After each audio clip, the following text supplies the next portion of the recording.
Some people are born with advantage, money, access, influence, and yet they spend their entire life trying to prove that they deserve to be there. Davido is one of those people. David Adedeji Adeleke, born in Atlanta, raised between the US and Nigeria, son of billionaire businessman Adedeji Adeleke. In today's language, a textbook NEPO baby. But here's what's interesting. Most nepotism conversations ignore something. Money can open doors, but it can't make people respect you. When Davido dropped Davido, critics didn't say he was talented. They said he bought his way in. He wasn't just fighting chart positions, he was fighting to not be reduced to his father's bank accounts.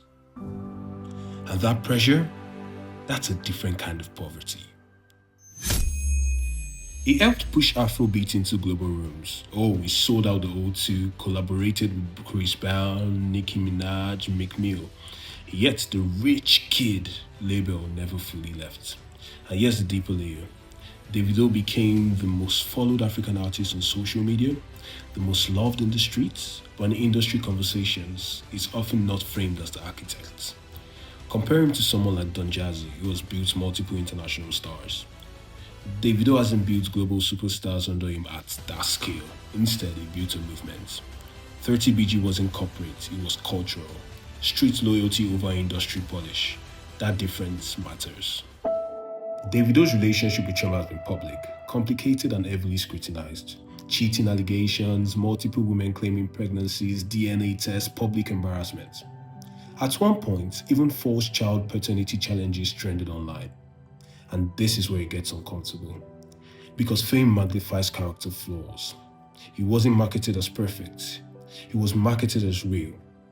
And real sometimes means messy. But what's fascinating is this. Through scandal after scandal, he never lost street love. Why? Because relatability often outweighs perfection. In 2022, tragedy struck. His son passed away, and the noise stopped. No Instagram, no Twitter, no captions, just silence. The internet speculated, people debated responsibility, but grief doesn't perform. What most people don't realize is this. He had just released Timeless. And instead of promoting loudly, he retreated and continued working quietly in the background. Healing didn't look like speeches. It looked like studio sessions. I didn't feel like I was going to ever get on the stage ever again.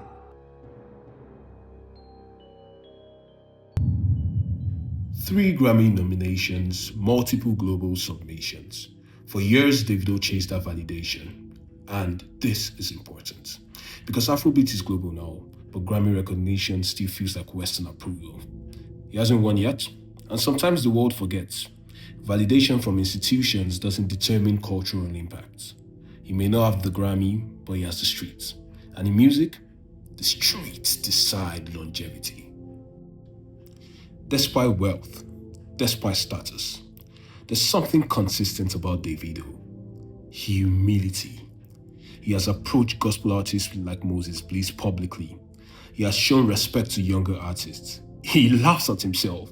That's rare, because ego usually grows with success. But his brand has remained accessible, approachable, human. Davido's story isn't clean. It isn't corporate perfect. It isn't scandal-free, no. It's privilege mixed with pressure. It's mess mixed with loyalty. It's loss mixed with comeback. I mean, he might be called a NEPO baby, but even nepotism can manufacture resilience. And maybe that's the real story. Maybe that's the real story. Not that he was born rich, but that he kept fighting to be respected. Music that makes you want to dance. And the king of Afrobeats, Davido, has been on the forefront of bringing the genre to the masses for well more than a decade now. His fourth studio album, Timeless, continues to reinvent the sound of Afrobeats. Its energetic sound is what the world keeps listening to and can't get enough of. ABC's Rena Roy spoke with him.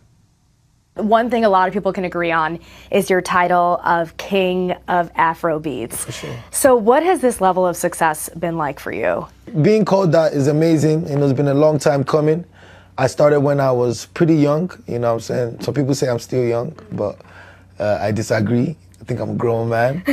You know, not only Afrobeats, but African culture as a whole to be, you know, very respected and cherished in the Western world, you know.